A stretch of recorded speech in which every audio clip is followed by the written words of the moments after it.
I knew you'd be back. Cause once you get a taste of the macabre and the occult, you always come back for more. A spider is always at odds with its domestic function, that of keeping a dwelling clear of flies and other undesirable creatures. But at the size of a horse, even the most rational and logical would recoil in disgust at an eight-legged arachnid, gnashing its mandibles, expelling coils of webbing at ya. Now, I know what you're thinking. Father, this is one big, ugly, and terrifying monster. Surely it crawled out of the most horrific depths of hell. Well, son, you ain't seen the half of it.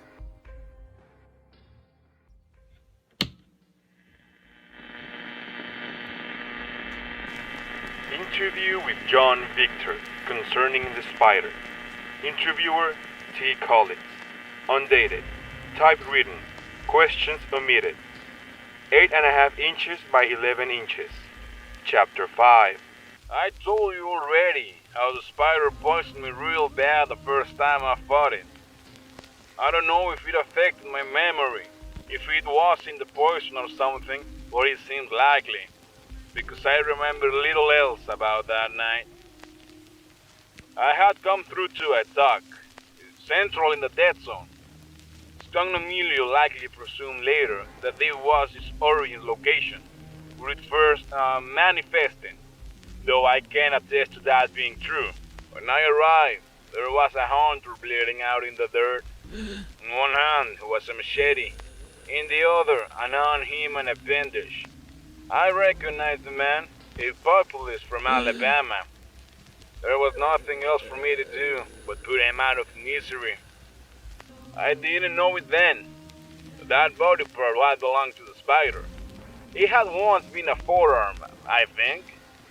Too many joints, one ended in a large knuckle and branched off into two deformed toes or fingers.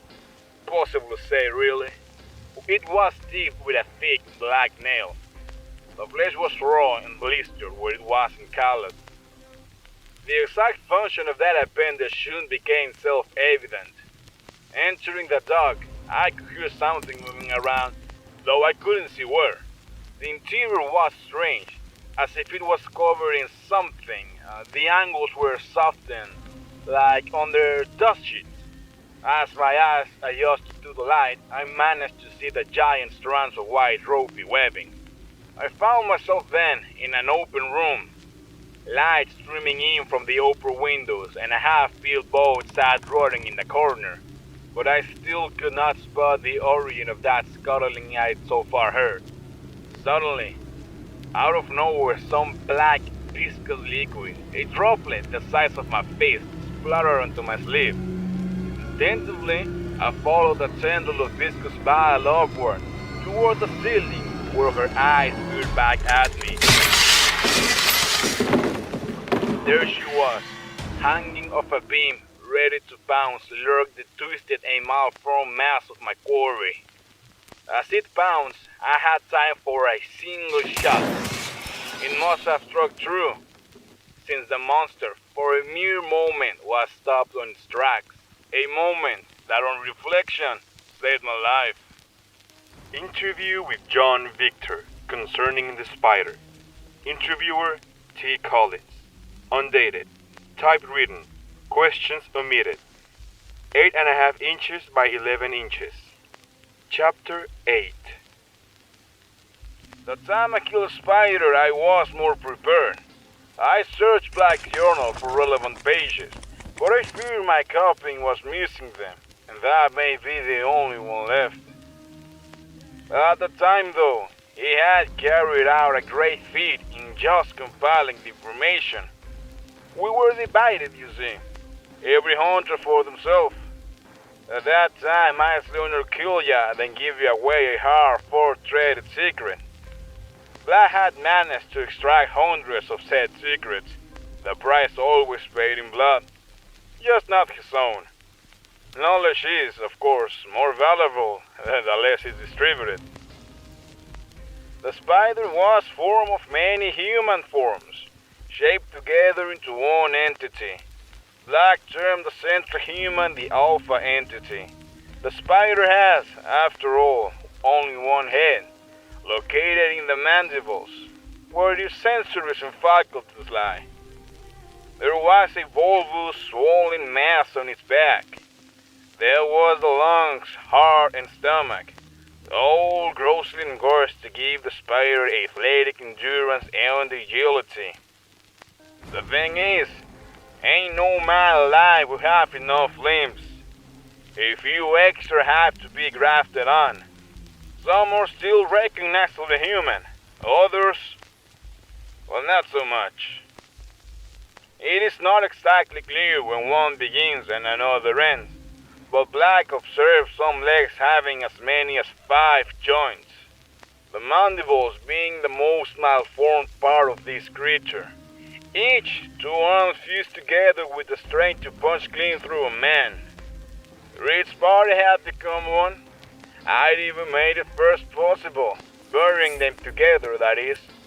See, a spider must be formed of a number of people who share a great insurmountable suffering while alive. The Bayou was full of that. So, if it's human in its destruction, you might ask, how did it make web? Or how did it produce poison? Well, both Black and me could only guess. I remember he'd put something in the margin of inverting the functions of the liver, but that doesn't make sense to me. It might have made it resistant to toxins and poisons itself. Essential when you think what it was designed to catch. Interview with John Victor concerning the spider. Interviewer T. Collins. Undated. Typewritten. Questions omitted. 8.5 inches by 11 inches. Chapter 9. And that's just what Black wondered about. Why was this thing designed to be so deadly? Why so much more developed than any of the others? He thought it was simply a builder. There were these huge cocoons in the church, for instance, incubating more and more of the plague. Emilio had his own theory, of course. He even explained it to me once. I don't remember the exact circumstances of our meeting, but it was some time after I'd killed it myself. I believe he cashed out my bounty even. He said part of the devil, the Lord of Light, the sculptor, wherever you want to call it, went bad. It didn't happen often, but it did. When it weakened, all things went feral. Hard to imagine, isn't it? The spider, Skunk Emilio speculated, was there to make sure that didn't happen. It was faster than anything else. It was stronger than anything else. Symbolically different to the insectous forms of the others. Its function was cauterization. Destroy the bad parts, trap them in webs, kill them, eat them. I was never witness to such behavior. Never saw it. I didn't believe it. Skunk Emilio, though, he was a smart one. He argued his case. He said that obviously when hunters were after it, the Lord had greater concern than cutting cap. Didn't help him in the end though, did it?